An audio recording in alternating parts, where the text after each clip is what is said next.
What's up, everybody? This is the Tied to the Land podcast, where we believe that everybody is tied to the land in some way, shape, or form. On this podcast, we'll explore the intimate connection that people feel with the land beneath their feet, while telling the stories of folks whose lives have been impacted by their roots to the rural lifestyle. This podcast is brought to you by Arrowhead Land Company, where their mission is to create, inspire, or advance a connection to the land in every person throughout the world.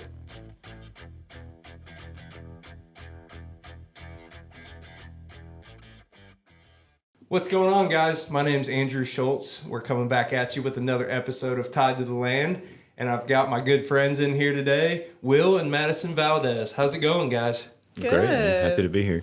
Yeah. Will looks nervous. Do you think he's a little nervous? Yeah. Yeah. A little Okay. uptight. Okay. I need to relax a little bit, I guess. Well, that's okay, Will, because we're going to do something a little different today to start this thing out. And instead of having you guys introduce yourselves, I'm going to have you introduce each other to our audience here listening. So, Will and Madison are husband and wife, and they're expecting a baby. So, congratulations on that. Thank you. We may get into some of that today. But, Madison, tell us about Will. This is Will. He's a nice guy. He likes to fish. He's a hard worker. Takes care of a lot at home. Takes care of me. Make sure I'm sane. I don't know. He's good at everything. He's a musician, a fisherman, hunter. You're a musician? No, Yeah. Do you play the guitar? You shouldn't have gone down this. Yeah, let's get right into that. What do you Plays play? guitar. I don't know. Yeah, I know how to play guitar, but I can't be labeled a musician. I'm great to bring along to a campfire, and that's about it. Well, I didn't know this about you. We've been friends for a little bit, and I've never seen you with your guitar. So That's because I don't do it that often. So. okay, Good at it, though. All right, I love that. So, Will, tell us about Madison. Yeah, I'm gonna try to come up with some things that are true about Madison. Yeah, she's from Oklahoma City, relocated to Tulsa once we got married. She basically is good at everything that I'm not at. So taking care of things inside of the house, she's absolutely amazing at. Keeping tidy with all of my messes, the dog's messes. She's a nurturer. She cares for people really well. She loves baking. That's something she's taken on here in the last few years. When we got married, if you would have told her that she was going to be a cook or somebody that bakes, she probably would have laughed at you, but she's pretty darn good at it now. Yeah, she is great at pretty much everything she puts her hand to. But yeah. That's not quite true. Well, you guys sound blessed to have each other. Absolutely. So, what would you have identified as before you were a baker and a homesteader and a mama to chickens and quail and plants and She's a fun girl, you know? yeah, just a girl who down likes to for party whatever. a little bit. Yeah. Cool. No, that's fun. How did you guys meet? I'm going to let Madison take this story because I never tell it the right way, apparently. We met at a church in Norman. So I'm from Norman, actually, originally, and he went to OU, so we were going to the same church in college. Oh, cool. Yeah. Cool. Was it love at first sight, or did it take a little bit to get there? For or? half of us, it was. This is the part where we get two different stories. So. Yeah. For me, it was. I, crushed on him for a long time from afar, and he just pretty much didn't know I existed. Wow. So I begged him to hang out with me, and here we are. That's not exactly how it went, but here we are. Okay, so that's awesome. True love always finds a way anyway, right? Sure. That's right. So you guys got married, moved to Tulsa, it sounds like, and now you live in the country outside of Bristow, Oklahoma. So what prompted the move from Tulsa to Bristow or the country, and was that hard for you guys? I know maybe less hard for you. You were an outdoorsman, fisherman.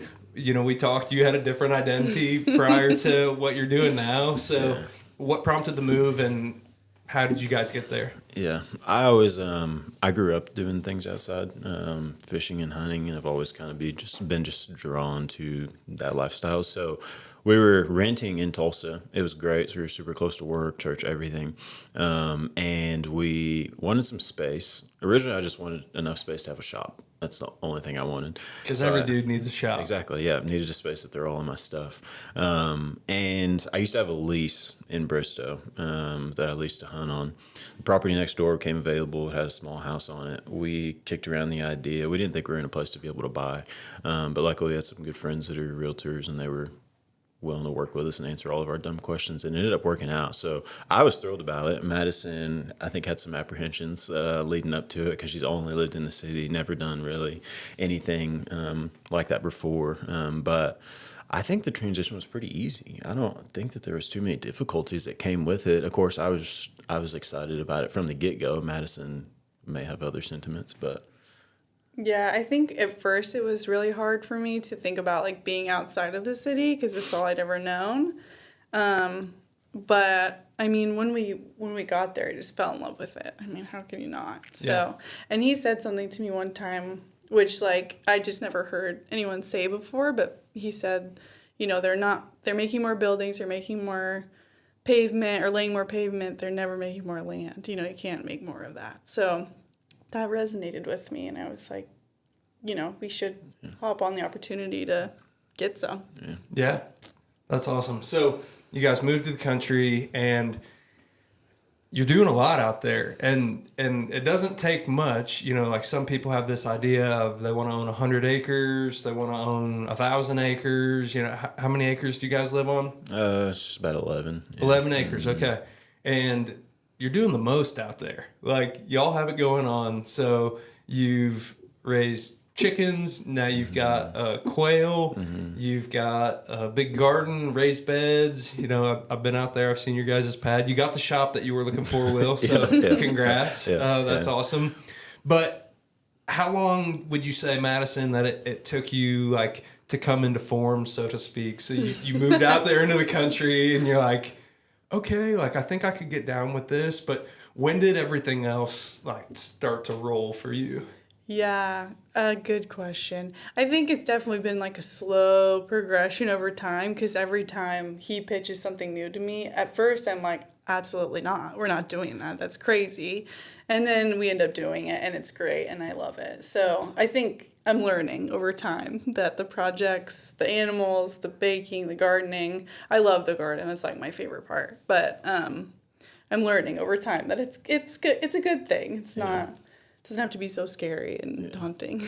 I feel like, because I mean, I'm trying to think. So we like bought the place in the spring of like 22 or 23. I don't remember. Either way, it was like within the first 2 year. years ago. Once I like initiated the project, we had this big shed that was on the property, and that's what I converted to like the chicken coop. And it's way overdone. If you've seen it, it's like a palace for chickens. That's awesome. Whenever I just like initiated the project, then Madison, if you can get Madison started on something, she'll get really excited about it. So I was like, all right, let's go start getting some stuff for it. We started building it, and then she was all in. So it was probably, I don't know, a little under a year. And then she was kind of full steam ahead on everything. So So the start was the chickens, or the building of the chicken coop before the chickens existed. Yeah, because the infrastructure was already halfway there, so it was the easiest thing to go ahead and get started on. So Yeah, you see those reels on social media of like, if you get chickens, then you know what's happening after that. Like, chickens lead to this, and this leads to making sourdough bread, and this, you know. So, speaking of, Madison, you're kind of a beast at making sourdough stuff, thank right? you. So, tell us about that, because you've had a little business going for a handful of years now, year or two. Well, probably just over a year, honestly. Just over a year? Yeah. Okay, so tell us about that. Like, how did you get into making sourdough, and was that something that you just tiptoed into, or were you like really eager because you're like this country girl with this new identity, and now you have chickens, so you have to have sourdough to go along? Like, what's chickens without sourdough? Exactly. So anyways, what was that about? Yeah, so a few years ago, like whenever we still lived in Tulsa, I tried to make sourdough, and it failed miserably. And then when we moved, I don't remember exactly what like initiated it. Maybe it was the chickens, I'm not sure. But I decided to try again. And my friend actually gave me some starter, which was very helpful because starting a starter from scratch, I now know it's really hard. And so from there, I just started making bread for us, and then I would start to make bread for my friends and family, and then I was making bagels for friends and family, and just trying to make desserts and just all kinds of stuff. You can do anything with sourdough, basically. And then I ended up giving some bagels to a coffee shop owner in Tulsa, and he asked, well, I think around that time I started selling them, and mostly bagels. That's just what people wanted. And sometimes bread too. And so then he ended up opening a new shop and asked me if I would sell sell my bagels to him, and then he would sell them in his shop. So I did that for probably just under a year, and then ended up deciding to stop doing that in March for a lot of reasons. And now I'm just kind of taking orders as they come, not as much as before. Been really tired, been pregnant, but definitely something I want to keep doing in the future because it's been so fun. Yeah, that's cool. So for people who don't know about sourdough, and I think probably everybody's at least heard of it, but talk about this starter that you referenced. Like, why is it so hard to create a starter? Why is it so hard to make sourdough in general? Or maybe it never really was hard. You just didn't know what you were doing at the start. Yeah. I mean, do a deep dive really quick for us on sourdough. Because I feel like a lot of people listening, they've heard of it and have maybe wanted to try it, but just haven't gone down that road yet. Mm-hmm. So sourdough starter is just basically fermented flour and water, and it's a natural yeast. So you put like flour and water into a jar, and then the next day you do the same thing. You just add more flour and water, stir it up, and the next day you do the same thing. And you have to do that for so long until it ferments, basically. So the reason it's so difficult is because there's all these terms and like measurements and things that a lot of people will tell you has to be exactly one way. And a lot of times it doesn't have to be quite so exact. You just have to know like what the sourdough starter and the sourdough itself is supposed to look like, what it's supposed to feel like, what the texture should be. And so I think the best way to learn is by doing it, because if I've watched so many videos, read so many articles, looked at like blogs and Instagram pages, and all of them will tell you you have to do it this way, and it's a different way than the last person told you. So I think if you can just learn like what it's supposed to look like and feel like at each stage of the process, then that's when you can really be successful. Yeah. So how long into your sourdough journey would you say that you were before you were like, I think I've got the hang of this whole sourdough thing? At least a year. Yeah. Yeah. I think it took me getting to that point where I was like, okay, I know what this is supposed to look like. And if it doesn't look like that, what can I do to fix it? It's kind of like that troubleshooting. And Will, I'm sure you were the first line of defense. So, I mean, would you also say it was a year? I'm sure you were taste testing about everything. As much as she complains about some of the like bad or inedible loaves of bread she made, I ate every one of them. But you're still here today. Yeah, absolutely. Yeah. So, yeah, I'm not picky at all. Yeah. That's cool. So, what was it like for you when someone asked you to start selling the product where you knew it was going to be consumed by many different people? I mean, was that scary for you? Did you plan to start a little business with that, or did it just kind of naturally happen? Yeah, it just naturally occurred. I think it was really nerve-wracking for me. I've never been in the food business before. I've never really had my own business at all, especially something that people are consuming. So it's a lot of pressure, and I was doing it all out of our house, So, I just had like no experience, but it turned out really good. I got a lot of good feedback, and I think at that point I was in a place where I was very confident about the product I was producing, and so that was helpful too. Yeah. Cool. So chickens led to sourdough, and sourdough led to maybe a garden, and a garden led to quail, Will, most recently. Yeah. I remember you told me not all that long ago, because this is a recent little venture for you, but you were like, yeah, I'm bringing home a I think you said a covey of quail, and Madison doesn't know about it yet. I think she's going to be pretty excited, but this was like days found out before, so before it's not me. like it was a secret that he'd been hiding from you for a long time. Sorry to snitch on you, dude. No, it's fine.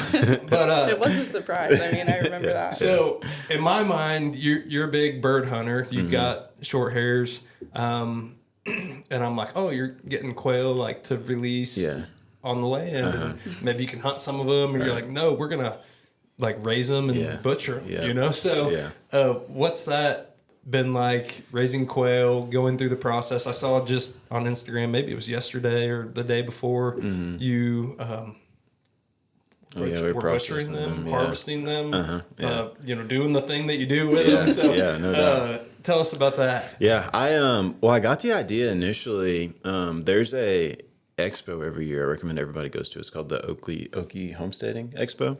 They have it in the spring. It's awesome. It's like 2, maybe 3 days of nothing but just like seminars and events on like all things homesteading.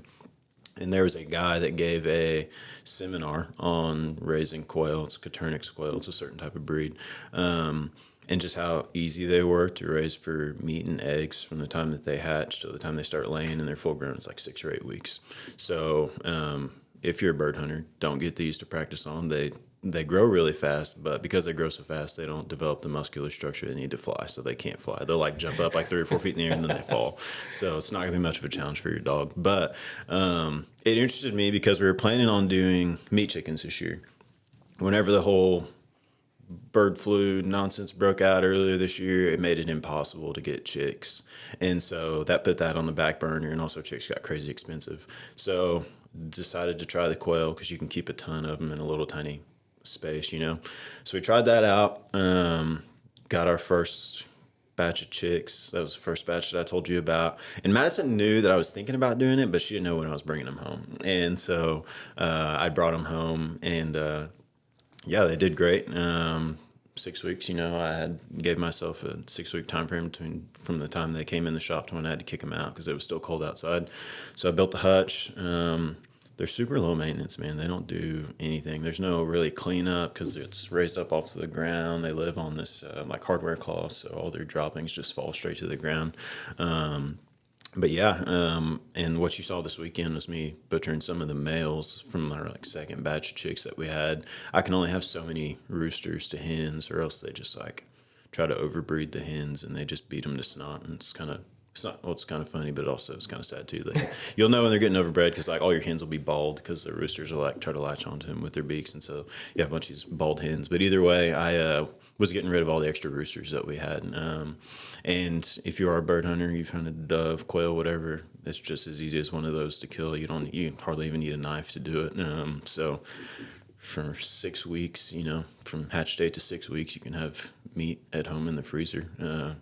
You know, everybody says, like you were joking about, like chickens. I always call chickens like the gateway to homesteading or whatever. I think quail is definitely easier because even if you don't live in a rural area, but you live in a neighborhood, or you may have an HOA where you can't have chickens because of the noise or whatever, like you can do quail from your backyard in a little tiny bit of space.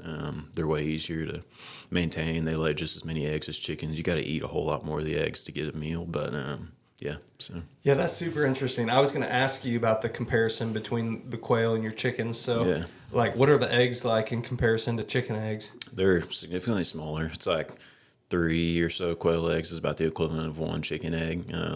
I think they taste a little bit better, though. They're a little bit more richer of a flavor. You don't have as much egg white as you do, so you get a lot more yolk. And but they're more dense in protein and vitamins, like gram for gram when it comes to chicken eggs. So an equivalent amount of quail eggs and chicken eggs will have more protein and vitamins in it.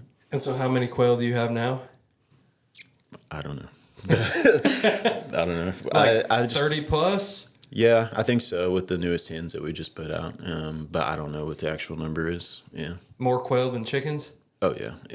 By a long shot? Okay, so like how many quail eggs will you get per day compared to like chicken eggs? Well, here recently it's slowed down because whenever I put my new hens out there, it kind of threw things off, and all the hens were sorting out their pecking order, and they were more prioritized fighting with each other than laying eggs. But I don't know, it'll be anywhere between, on the high end, like a dozen to 20 plus a day or so on the quail eggs. Chicken eggs should be about the same, but some of our hens are a little bit older, so they're not laying as much. But it'll be, I don't know, anywhere probably about the same, a dozen to 20 or so on the high end. So yeah. Huh, cool. And Madison, are you the same? You would say you prefer quail eggs over chicken eggs? I do think they have like a richer flavor, slightly, but I think honestly they're very comparable. Yeah, they taste really similar. Yeah. Interesting. So what's next? I don't know. We still want to do meat chickens, at some point, just because we have the space for it. But also, I'm just like burnt out on mowing our entire property. Me too. I just posted about that yesterday. I'm tired of mowing. Yeah, so we kicked around doing some like smaller frame cows for a while, like Dexter's, and we'll see. It's going to depend on how much money I want to spend on fencing our place. So either that, or strongly considered sheep. For a while, I can run a whole bunch more sheep than I can cows, just with the grass that we have. But I don't know if our grass gets to a point where I think we can sustain cows, and we may try that. But yeah, so we'll see there. Yeah, you already have one unofficially, the neighbor's cow that we do. always wanders over to your yard. Yeah, yeah. Did you guys name that? No, I don't think he's ever gotten the name. And honestly, there's a handful of those calves that keep slipping through the fence. It's kind of funny now. It's turned into this deal where they love to get out at a certain time of the day and meander into the street. And every single time, it seems, here as of late, we've gotten somebody that thinks they're ours, and they'll come hauling down the driveway yelling at us to get our cows out of the street. We're like, those aren't ours. Sorry. That's funny. Yeah. Just challenges of living in the country, you probably didn't run into that in Tulsa too much. We always say it though, because like the place we were living at in Tulsa, it was a little bit of a dicey area. We never had too many issues, but I always like joke about it. And I'm like, man, I'm so glad that the issues we're having here are like helping the neighbors get his cows back in rather than the drug addict that used to scream outside of our window at like 3 a.m. So it's just like you just pick your whatever you pick your heart there. So I love it way more than the issues we did have whenever we were staying in town. So yeah, no doubt.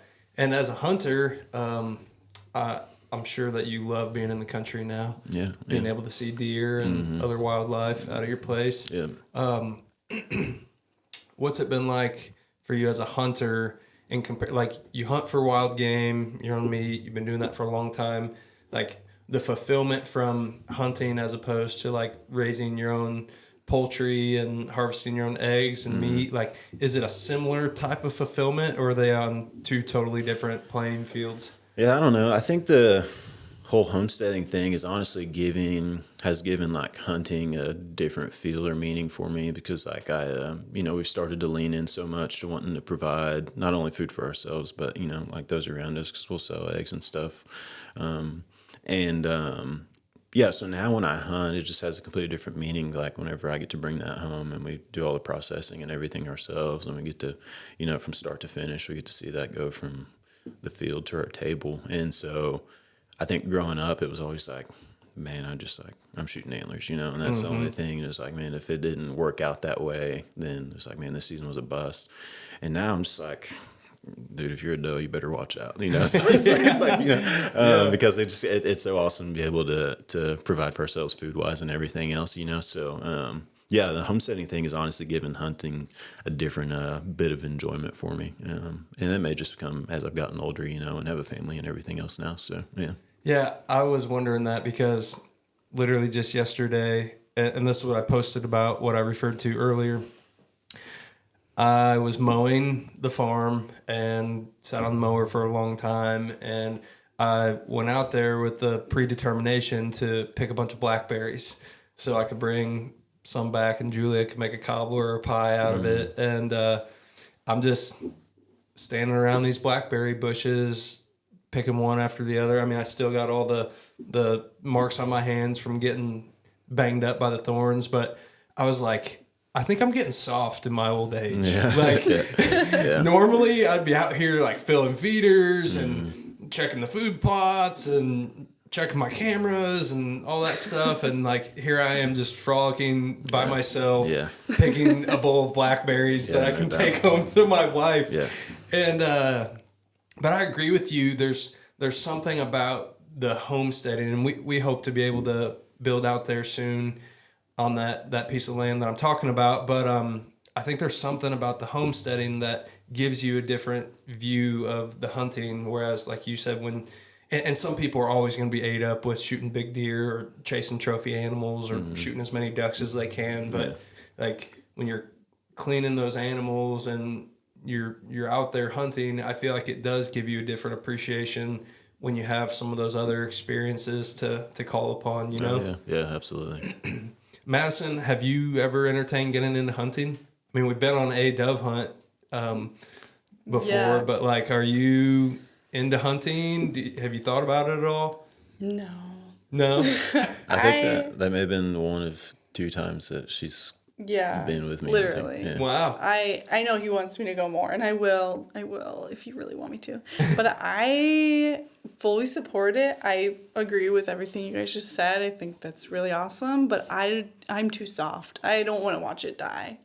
I'll eat it. I'm happy that you guys are doing it, but also I am so ADHD. I don't think I could sit there and be quiet for that long. Yeah. Dove hunting was true. fun because we could talk and move a little bit, but like deer hunting, you're just like so quiet. I'll be honest, the further we get along in this, the more I want her to go just for the extra tax, I think.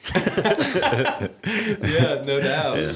If she can put more meat in the freezer, then that's a good thing. Like, Yeah. Madison, suck it up, okay? We're trying to fill this freezer up. Yeah. Yeah, I think that's cool because you guys said earlier that you complement each other well, or maybe those weren't your exact words, but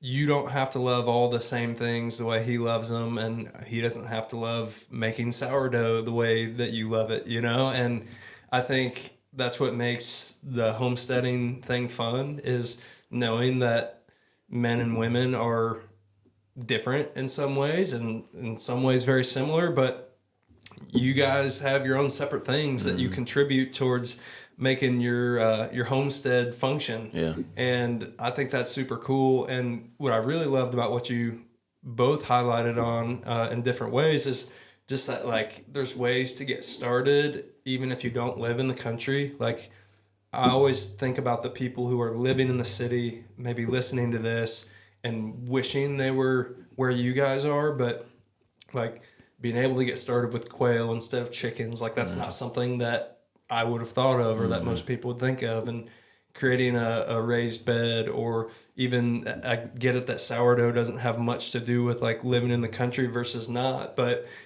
kind of just taking on that homesteader's mentality of like, I'm going to make my own food. I'm going to grow my own food. I'm going to work with what I have to tiptoe into this lifestyle until I can be out in the country one day. Yeah. Yeah, absolutely. You guys said earlier you met in college, and that was at OU, right? You I was at okay, you were at OU. Where were you going to school? I went to UCO. Okay. So, but you met through church, and at the time, you were going to school for bass fishing, Yeah. right? Maybe in I guess so, education yeah. too. Yeah. Maybe in education, Yeah. but you were on the fishing team at OU, is that right? Mm-hmm. Okay, so tell us about that. Had you always been into fishing? Did you just realize you were kind of good at it? How did you decide, oh, I'm going to school to catch fish? Yeah, I'm not going to say that I'm good at it, but I did end up there fishing for OU.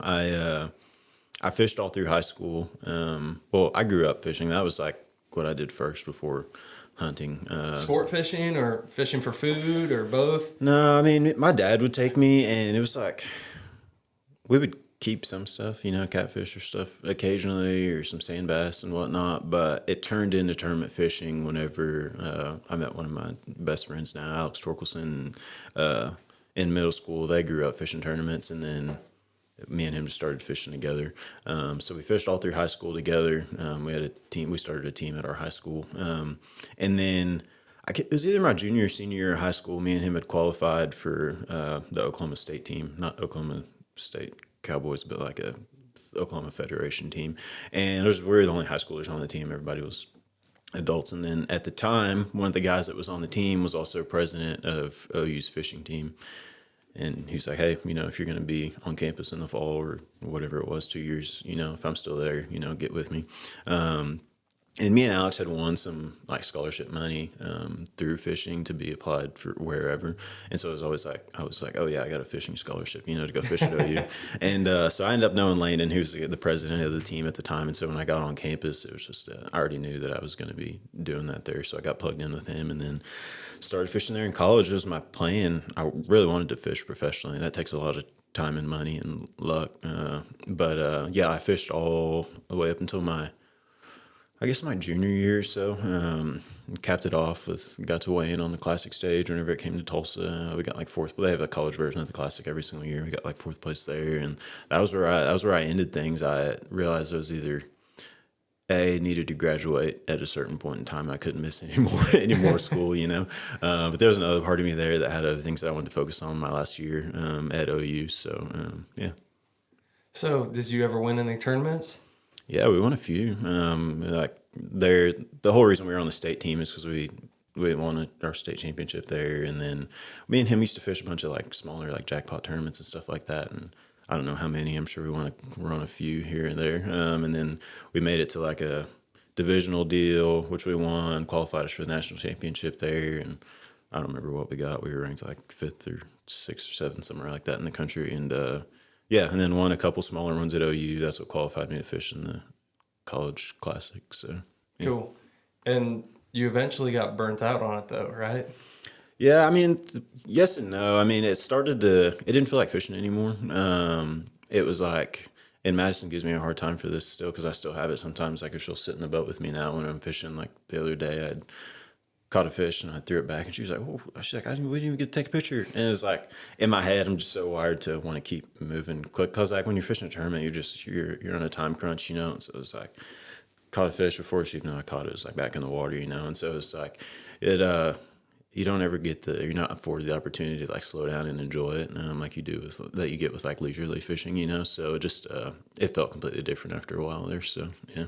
Yeah, so, I mean, you recently got a boat after not having one for years after basically your college run, we'll call it, right? Mm-hmm. So what's it been like for you getting back into it, though, after taking a sabbatical, we'll call it? And, are you learning to slow down and appreciate it a little more, or do you still just have that OU fishing team mentality? Yeah, I think so. I've only fished... I don't even know if I fished one tournament, I think, since I've had it. All the rest of it's just been fun fishing.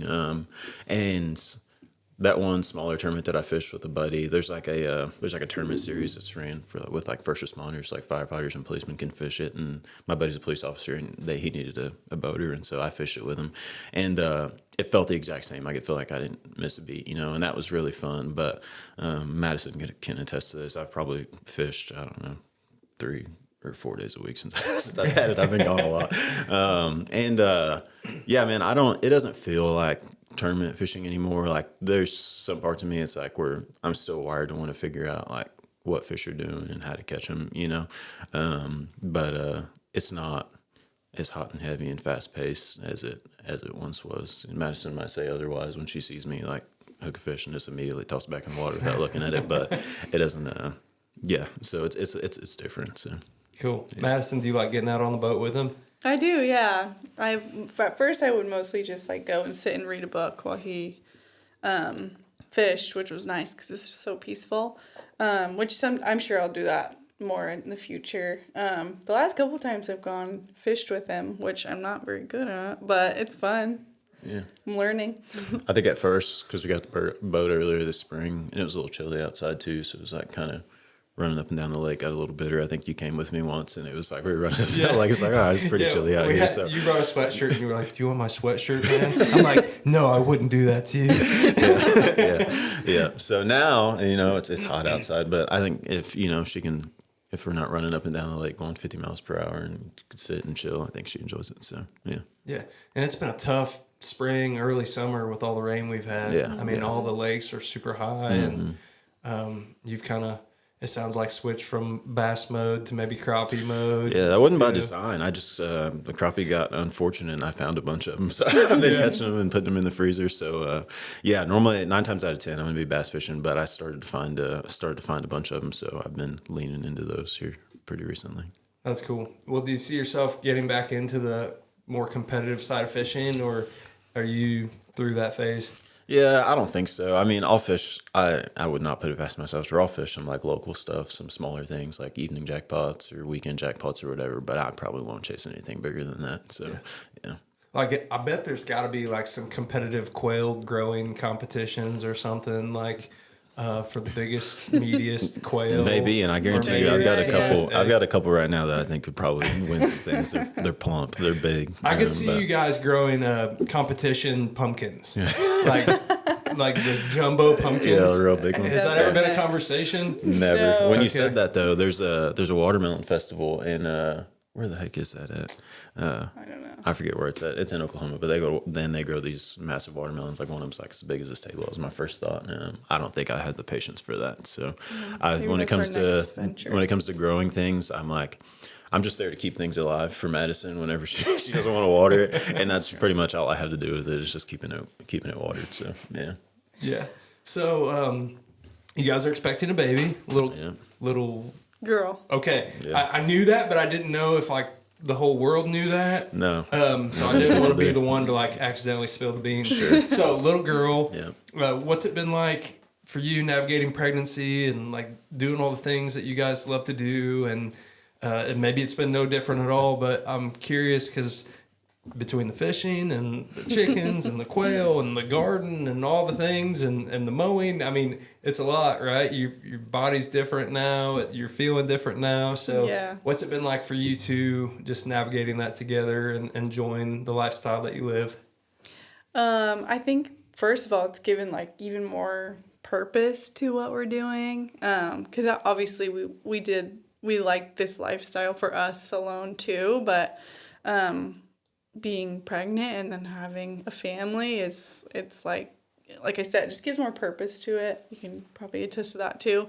As far as keeping up with everything, I've definitely slowed down a lot. I'm very tired, but that's one of the reasons why the bagels kind of slowed down for me. But he is really just carried the team. He's kept the animals taken care of, kept the garden watered, like he said, and I couldn't do it without him. So I'm glad you feel that way, because for me, it just feels like I'm fishing every day. I don't know. I think that it's just constantly on my mind now that we're providing for more than just ourselves now too, you know? So yeah, it's been cool to watch Madison be pregnant, mainly because I'm just super glad that I'm not pregnant. I couldn't deal with that, but she's crushing it. I think it's helped too. Like we've helped kind of define roles, responsibilities at the house, you know? And so rather than me in the past, we're hey, I've got a crap ton of stuff to do outside today with the animals and whatnot. Do you want to come help? It's I'll do that. She's handling everything inside the house, which is not the way that it has to be. If that doesn't work for your family, so be it. She's not, bound to that by any means, but it's been really beneficial here as of late. So yeah. Yeah, I don't know. The pregnancy, not to scare you guys, the pregnancy is one thing, and then the baby comes, and then it just completely changes. And for everybody listening, some of you have lots of kids, some of you don't have kids, but Julia and I, you guys know Julia, we had our first baby, and you thought you were busy with all those things until you have to juggle the baby. So good luck to you guys. It's going to be just fun. But yeah, are you looking forward to being a girl dad, Will? Yeah, because we talked before you knew the gender, and you're I don't know what I'm gonna do if it's a girl. Or, I'll be happy no matter what. Yeah, but. Sure. Yeah, that's my biggest thing. I was gonna be excited either way it went. Selfishly, I was looking forward to a boy, and I was pretty confident that it was. I don't know, I know anything about babies, but I was I'm pretty confident it's gonna be a guy. And I was also looking forward. I was man, I'm gonna have some help around here in a few years, you know. No, man, I'm thrilled. There's a lot of things that I'm completely ignorant to when it's gonna come to raising a girl. I'm thankful that I've got Madison there to help out with all of that. But I'm not too terribly nervous, mainly because I think I'm just gonna be relying on her to teach me everything and tell me what to do and what not to do. Yeah, I'm excited. So. Dude, that is such a typical dude answer. And I can say that because that is like exactly what my experience has been with Julia. Yeah. Like, luckily, she has grabbed the bull by the horns with everything. And I'll see like a new thing. I'm like, what's that? She's like, oh, well, we use it for this and this and this. And it helps her develop. And I'm like, oh, that's cool. Let me try that one time, you know? Yeah.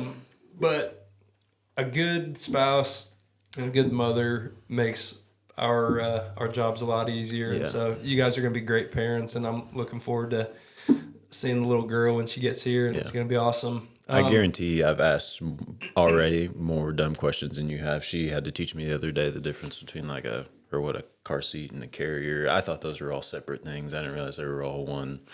So Well, and the technology's crazy anymore. Yeah. Like, I always joked with Julia, I'm like, how did people get by without this stuff 50 years ago? Yeah. You know, like, you have all the different bottle types, and you've got the bottle cleaner and the bottle warmer, and you got the different car seats. And I mean, it's just crazy what that industry has evolved into, especially with social media. Yeah. I mean, all these moms with this presence on TikTok or Instagram, Yeah, and no they're doubt. posting their little formulas and recipes for success to parenthood. And of course, there's 1,000 different ways to go about it, but man, it's crazy. So it's gonna be great though. Yeah. It's gonna be really great. Yeah. Where's y'all's faith come into play throughout this entire journey of? I mean, of course, it sounds like you met because of your faith to some degree. Getting married, moving to Tulsa, living in the country, doing all the things we were just talking about. Now expecting the birth of your first child. I mean, what does your faith mean to you, and what's it done for your marriage? Yeah. I mean, at the end of the day, that's what we have to turn back to. Always. It's been such a big thing for us, especially here in the last few years, learning how to navigate these new life changes with pregnancy and everything else. And we're super thankful to have a good community that we found at church that helped kind of rein us back in from time to time. And so just having good people that are there in our corner that are like-minded, has helped out a ton. But yeah, at the end of the day, it's the one constant that we can rely on, when you start diving into all the different small ventures, whether it's around the house or businesses and everything else, you know how that goes. It's always changing.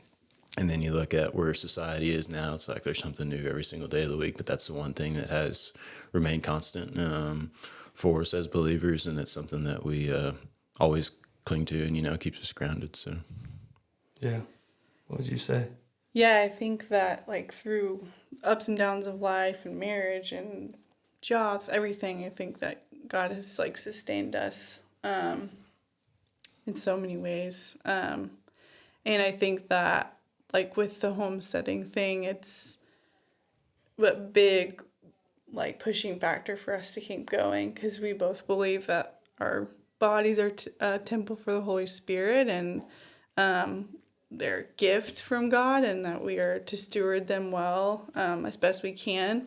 And I think part of that is, fueling our bodies with high quality whole foods as much as possible, and incorporating movement and working hard, and with the land, like stewarding the land well and doing the best we can to use all of that to glorify God. yeah. So I think there's some, I think after doing all this, you really get to see the inherent design that I think the Lord had behind, humans working, being tied to the land, and because, at the end of the day, whether you spend the day mowing or doing something more fun, maybe like hunting or cleaning a deer or having a garden or doing all the dirty work with the animals, it's always so fulfilling at the end of the day when you look back on it. And I think that's, by design. I think that there's part of us that are supposed to be doing that, and so yeah, it feels good at the end of the day doing all those things, and I think that goes back to his design and plan for us. So Yeah, I agree with that. I guess this is going to be kind of a deep question, but do you feel like it's easier since living in the country and homesteading and doing all the things we've been talking about? Do you feel like it's easier to like be in touch with your faith or keep a closer relationship with Christ than it was compared to like living in the city or being immersed into that culture and that lifestyle? Or would you say it's the same?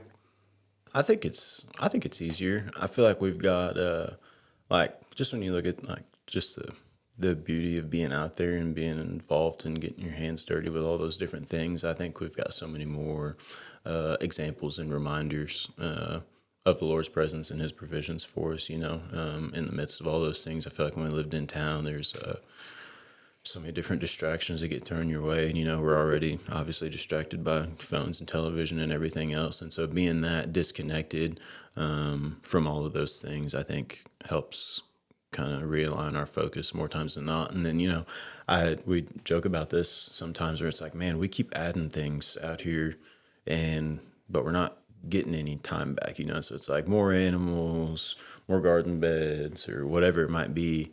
But like the more that we put into those things, the more I feel at least that I have the opportunity to like connect with God with those things that He's given us, so. Yeah, and I think that, like you said, the distractions, like you step out on the front porch in Tulsa and you have house, person, you got to get to your job. It's your car right there. You step out onto the porch now, it's like you're just surrounded by creation. You can see the sunset and the trees and the wind blowing, and I mean, you can see nothing but creation. Yeah. And I think that alone has like been very encouraging for me and like feeling that closeness with God too. Yeah. And all the reminders are just so different too. It's like, or all the distractions, are so different. It's like when we stepped out of our house when we lived in Midtown, it's like you got sirens, gunshots, and you're on, stuff on the news all the time, and you're seeing police officers running up and down the street. And now it's like the distractions that we have are like, all right, I got to go tend to the animals. I got to mow. I got to go, collect these vegetables or whatever out of the garden. And so it's like, man, the distractions that we have are just so much more pure and positive and uplifting than the distractions that we had before, And half the time our service sucks. So it's like, we're not really watching the news either. So it's like, yeah. Excuse me. For each of you, what activity of all the things we've been talking about outside of church would you say you feel the closest to the Lord? You want to go first? I think probably gardening. I think that like God has shown me so much of His character and like how He sees me through gardening. I mean, in all kinds of ways, but it's like, and like he's the one that waters the garden for sure. He's it wouldn't be alive without him. But getting to just go out there and see from like planting the seeds and like getting dirty and putting in that work to get it started and then tend to it and watch it grow, and then bring that in to our home and like nourish our bodies with it or just enjoy it, whether it's flowers or whatever. We haven't done a lot of flowers yet, but I don't know. I just feel like that's God's design, from start to finish. And it's, that's definitely by far my favorite and like the way I feel really connected to creation and to Him. Yeah. I think for myself, it's anything tied to the animals, just as like from raising them up to when they're just like helpless little tiny animals. And it's like they're completely dependent on you to stay alive. And then after that, I like all the things that they do. You're like, all right, well, somehow this thing has hurt itself. It's not going to fix itself. It's up to me, to either fix it or have to make the difficult decision to, like end its life there. And it's like, it just, it gives a different meaning to those animals and the food that we put on our plate, and it's like you start to see yourself, in those animals. It's like, but different relationships. It's like me taking care of those animals. And I'm like, man, it's just super similar to how, God stewards His relationship with His kids, because I'm like, man, there's a lot of things that I don't want to do with these animals, but also know that I've taken on the responsibility to give them the best life possible so that they can in turn, provide for us. So, anything tied to the animals, I think, no matter how much I grumble in the middle of the summer about wanting to do any of that stuff. Yeah, no doubt. You guys are sitting here talking, and I'm just thinking about Jesus and when he walked this earth, and there's no doubt he was tied to the land. Yeah. And he was doing all the things that you guys are saying that you love to do, whether it was helping people catch fish, picking olives from the tree. I mean, just I don't know. I just think it would be so cool if this is gonna sound so corny, but I'm being so serious. Like if you could just sit Jesus in the chair next to you and be like, "Tell us how you're tied to the land," and it would be like probably all the things you guys are saying, Sure. and that's why, like, I couldn't help but to go towards faith, because I feel like when you have a relationship with the outdoors, like it almost forces you into a stronger relationship with Christ. Mm-hmm. And I just don't see a way around that, really. Yeah. So I appreciate you guys sharing that. If somebody's been listening to this whole podcast thus far, they may believe that y'all are just homesteaders, but that's not the case. You guys both work and have other jobs and other businesses. So on top of all the things that we've talked about, I mean, what do y'all do in your daily life, and how much of a refresher is it for you to get to come home to those things and to lean on that in your time outside of work? Yeah. Go ahead. Well, I'm a behavior analyst, so I work with kids who have autism around, I personally work with ages 2 to 8. So I write treatment plans, do assessments, and supervise treatment day to day of my client caseload. So, yeah. Yeah. I work in oil and gas. I've been doing that for the last 7 years. Started out in the field, and now I have a cushy office job. I sit at a desk all day long. For us outdoorsy guys, it's not so cushy though. Do you not miss being outside? Yeah, I do. I really do. But when I was in the field, I was on shift work, and I was basically gone for 4 days at a time. And I was working night shifts, and I was always tired and grumpy. And yeah, I'm sure Madison appreciates more me being home and having a regular sleep schedule. So, yeah, there's times that I do miss being outside, but yeah, it's good. And then I own a pest control company. We operate out of Tulsa in Oklahoma City. It's called Hawk. One of the owners there. So in what little bit of time we do have left, we manage everything else at the house, which honestly has given me so much more of an appreciation for guys that farm and ranch full time, And I'm like, oh, I see why you have to do it full time, because it's kind of an all hands on deck type of gig, but also it just gives me that much more appreciation for it. How much hard work goes into it. And I'm just trying to manage what little bit we do have after hours and on weekends and stuff. So, yeah. So do you guys ever see a point where you would maybe quit what you're doing now to go all in on the homesteading? Because a lot of people, and maybe they secretly desire to be YouTube influencers or social media influencers, they just go all in. Could you all ever see yourselves going all in and leaving your day jobs? I think if we make it big on Instagram, maybe. Yeah. I think if these side businesses that we own and run get to the point where they can, sustain us without having to go into our day jobs, and I could absolutely see ourselves doing it at some point or another. And don't get me wrong, I love my day job. I love the oil and gas business. Yeah, me too. But I could see us doing it full time. I know that would come with a whole lot more projects around the house. We'd probably just add more things to the house that we'd have time for, Yeah. But I'm open to that. If we had the time for it at the house, we'd probably have a lot more stuff around there. Yeah. Madison, what's it like working with children who have autism and getting to help them and see some of their daily struggles and the things that they face in their lives? How's that shaped you? What's that been like? Any thoughts on what that? Yeah.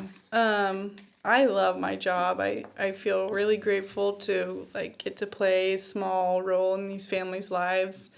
It's hard. It's hard having a kid with autism, and I work in behavior therapy, so we're seeing kids who have pretty challenging behavior. And I feel like sometimes I sit back and I'm like, they're teaching me more than I'm teaching them on any given day. I feel like I've learned so much by just sitting back and supervising during sessions, but just observing them play and interact and grow. I think that I don't know, they're just beautiful humans that just, they don't care what you think about them. They don't care who's watching them. They play how they play. They talk how they talk. They interact with how they interact, you know. And sometimes that has to be taught and shaped a little bit if it's dangerous or whatever. But most of the time it's really just beautiful to just watch and learn from. And it makes me feel like, you know, if they have that confidence, then like I can have that confidence, you know, or... And it reminds you, too, to really give people the benefit of the doubt when someone's running late or when someone's, you know, I don't know, in traffic. I get so frustrated and I'm like, I have no idea what that person's been through, you know, or what their kid's doing in the back seat or, you know what I mean? It just gives you that more perspective. Do you feel like, and this may be an ignorant question because I don't fully understand what you do every day and what that industry is like and who your employer actually is, but like, could you ever see merging like that business with like the homesteading, like introducing those kids to the outdoors and the chickens and the garden and, you know, all those things? Like, is that something that's ever crossed your mind? Does that exist anywhere? Like, I don't know. If it doesn't, it should. I think that I was just talking to my mom today about just like opportunities for starting a business and incorporating like all or both things that I love, you know.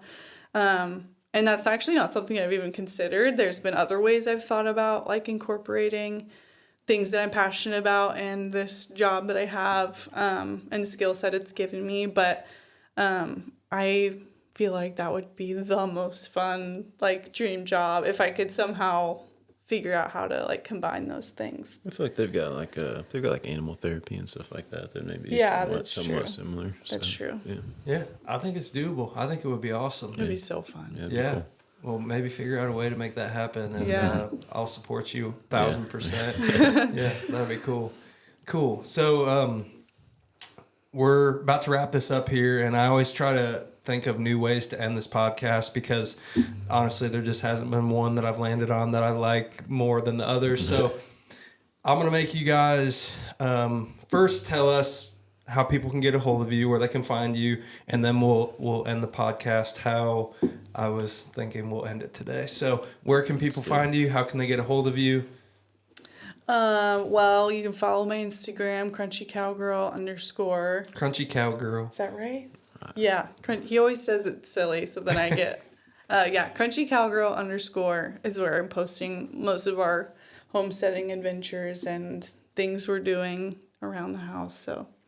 Cool. Yeah, I don't know if anybody wants to reach out to me if you want to. My Instagram is William Price V. My business's Instagram is HawkPest OK. You can follow me, reach out to me at either one of those places if you got questions. So, yeah. Yeah, I mean, I feel like for anybody who's interested in homesteading, entrepreneurship, bass fishing, sourdough, I mean, there's like a wide variety of people that might want to reach out to you guys Sure. after what we've talked about today. Yeah, it just feels like such small fish, you know, like in the area that we're in. You know, I'm not going to say a lot, but you know, here in Oklahoma, and then you get to some of these rural areas, there's a lot of people that are doing it. You know, there may not be tons of people on Instagram, you know, talking about it and doing it like that. But yeah, a lot of times it just feels like what we're doing, we're such small fish in a big pond, you know. But we're more than happy to answer questions. We love talking about it. So yeah. Well, I think everybody has something to offer somebody, right? Yeah. So I'm sure people appreciate knowing how they can get a hold of you. Yeah, no doubt. Okay, Madison. I'm tied to the land because... Complete that sentence. I'm tied to the land because it's God's gift to me. Is that good? I love it. Okay. Yeah, I love it. There's no right answer. Will. There's no right answer. Same thing for you. Yeah. I don't know, man. I think I am tied to the land because over time I've come to realize that I think that's what we're designed to do, and that's what's been most fulfilling to me. So that's probably something I won't ever lose or it won't ever not be a part of me. So yeah. I love it. Well, thank you guys for your time today. Yeah, Appreciate thanks, you man. coming in. Thanks for having us. This is Will and Madison Valdez. I'm Andrew Schultz. This is the Tide to Land podcast, and we'll see you guys next time.